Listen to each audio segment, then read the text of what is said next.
Now we know how to shop around and get the best quotes possible. But now we have all these quotes in hand. What do we do next? How do we confidently pick the right loan or the right lender? Well, that's what this next class is about. And again, this is one of the more valuable classes that you're going to take with me in this course. So let's make sure we're dialed in. I'm going to make sure that you get the absolute best deal possible. But before we start, let's talk about the format of the quotes that hopefully you've received. If you've actually gotten good quotes from good lenders, they're always going to come in two forms. The first one is a closing cost worksheet. These types of worksheets are not binding. However, the good thing about these types of quotes is that they break everything out for us in black and white.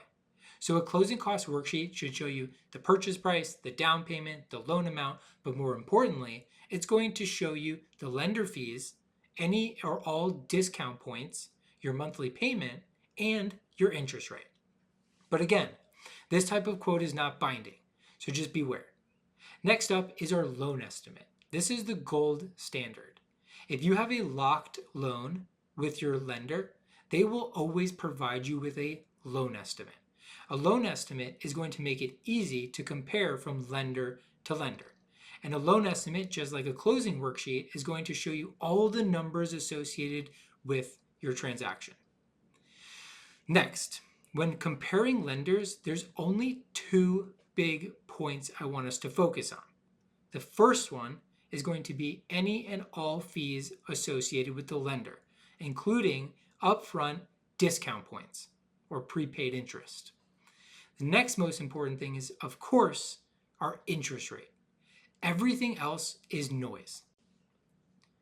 What I don't want you to focus on are numbers that are easy for a lender to manipulate with little to no consequences, such as third-party fees, escrow accounts, cash to close figures, or closing cost figures. And that's because, again, it's easy for lenders to potentially manipulate these numbers for their offer to look better than others.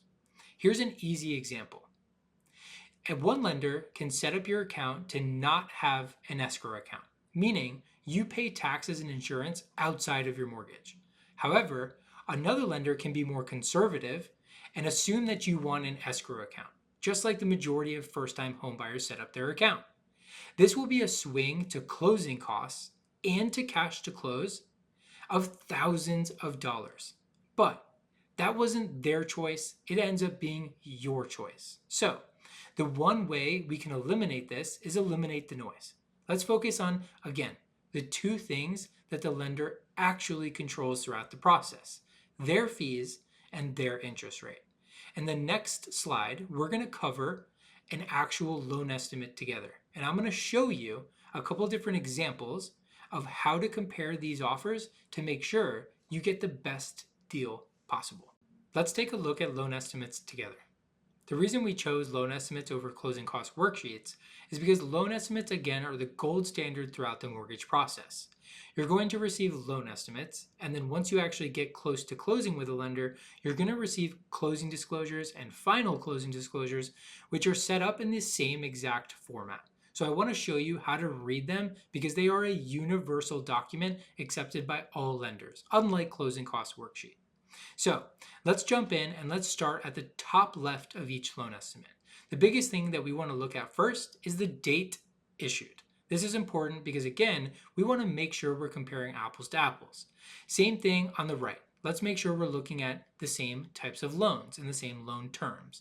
So you're going to notice on this one, both were issued on February 20th, 2024, and they're both 30-year fixed loans. The biggest difference in the columns here is one of these is locked and the other one is not, meaning one of these terms and quotes is subject to change and the other one is not. So if you look, lender 1 didn't lock the loan, which means they can still change the terms on the client at any point. If you look at lender number 2, the loan is locked. That gives a lot more of a guarantee to the client than the first loan. Next, let's move on to sales price, which is just above our loan terms. Again, we're just checking all the information to make sure that we're looking at apples to apples. Same thing with the loan amount. They're both at $339,500. So far, we're on the right track. Next, the big portion, let's check our interest rates. You're going to notice that lender number 1 has a 6.624%. Lender number 2 has a 6.375%. So right out the gate, lender 2 looks a lot better. But there could be a lot of missing information if we just analyze the first page of the loan estimate. So let's move to page 2, where we're going to take a deep dive and look at the numbers and the fees associated with this lender. On to page 2. This is going to be the meat and potatoes when we're comparing lenders. Remember, lender number 1 offered us a 6.625% that was not locked in. Lender number 2 offered us a 6.375% that was locked in. So that means so far, lender 2 has positioned themselves as the better offer so far. Let's confirm the notion. When we're reading a loan estimate, the top left corner labeled loan costs, particularly origination charges, section A, origination charges, is going to be the most important portion of this loan estimate. Because again, this is the portion that relates to the direct lender costs. So let's look at offer number 1. If we can see, the total origination charges add up to $4,550. They're charging us 1% of the loan amount up front in the form of points, which is $3,395. This is the section of the loan estimate that causes the most confusion. This 1% of quote-unquote points, this is what other lenders will call discount points or origination points. It's all different labels for the same thing. It's simply prepaid interest that you're paying as the consumer to access the interest rate. So lender number 1 is charging us $3,395 for a 6.625%. But if we go over to lender number 2, they're charging us less for a lower rate. They're charging us $2,546 for a lower rate of 6.375%. So again, our intent is up, another red flag against lender number 1. Next, we're going to look at the underwriting fee. Both of these lenders labeled it underwriting fee. This is rare. A lot of the times it's going to be a little bit more confusing. Some of them will have it broken out differently. Admin fees, processing fees, underwriting fees, origination fees. It's all different names for the same thing. And some lenders will break it out to be many different things to make it extra confusing for you. At the end of the day, all you have to do is add them all up and compare them apples to apples against each lender. So in this one, it happened to be easy. So it's $1,155 for lender number 1, and it's $900 for lender number 2. So again, lender number 2 wins this section outright. They have less fees, point blank, for a lower interest rate. Let's move on to services you cannot shop for. These are going to be services that the lender chooses. However, the lender is not the representative of these third parties, meaning they are third parties. They're going to just charge you whatever the cost of their services are. The lender doesn't control these prices. Good lenders will be more conservative when estimating these costs, and that way you're happy with the final numbers on the day of your closing. So let's take a look. Lender number 1, under section B, services you cannot shop for, has a total of $1,093. Lender number 2 has $943. But we're a successful home buyer, so we know that these aren't the final quotes. These are third parties. So it doesn't really matter what they quote us at. They're going to end up being whatever they are.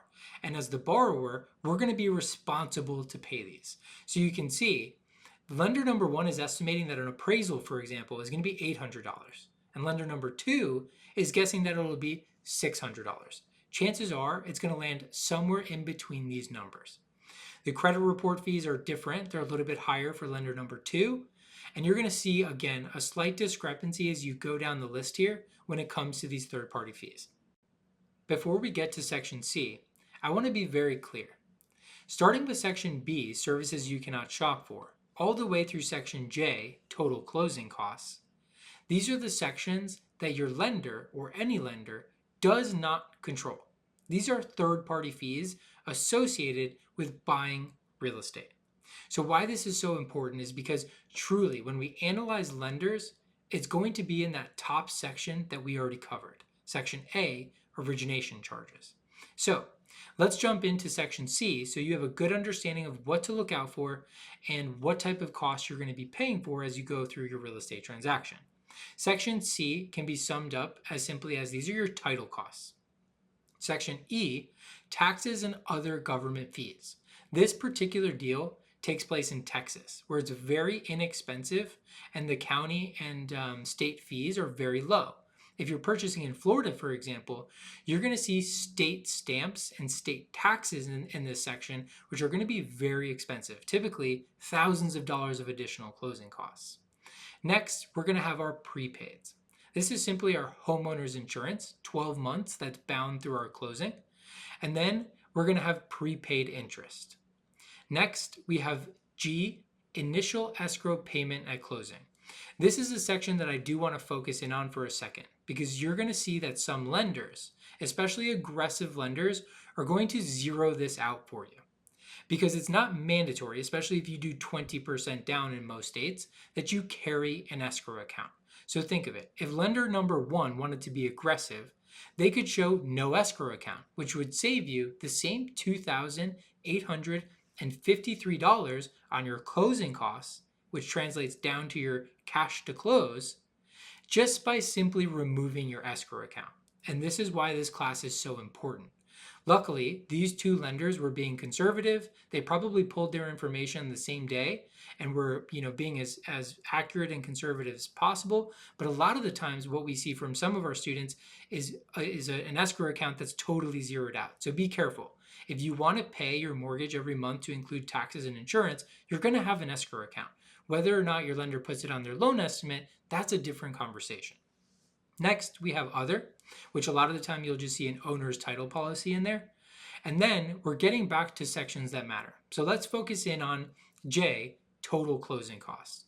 Lender number one, 6.625%. They have total fees so far, lender fees of $4,550. They don't have anything under lender credit. But if we look at lender number two, who has $3,446 worth of fees, so call it $1,000 less in fees compared to lender number one, and a 6.375% interest rate, they have a $500 lender credit listed under Section J. So what does that mean? That means they took their additional savings up on their offer by $500.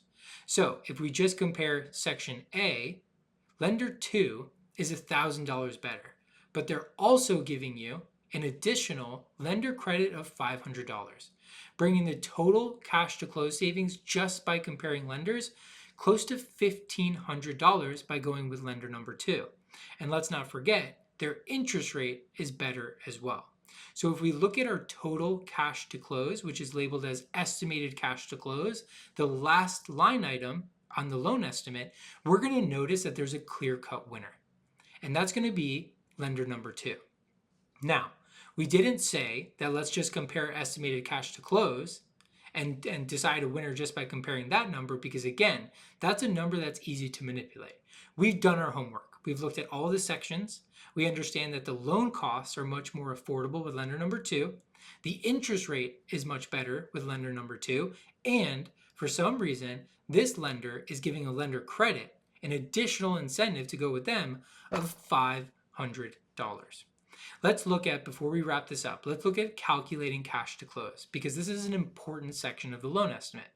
This is simply showing you your debits and your credits. So if we see, both of them have similar closing costs, but for reasons we already understand, because their fees are less, we're going to see that the total closing costs for lender number 2 are about $1,800 less expensive than lender number 1. Then we can see the down payment from this for this borrower in this example is $10,500. Next, we have their earnest money deposit, which is already being credited to them, of $4,000. And then this is a great deal for this particular buyer. We're going to see a seller credit there of $10,000, which means they're using seller funds to pay for the majority of their closing costs.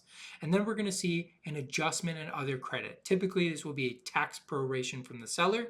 And then the most important line again, your estimated cash to close. If you're working with reputable lenders, your estimated cash to close is going to be very accurate because they want you to be happy on the day of closing.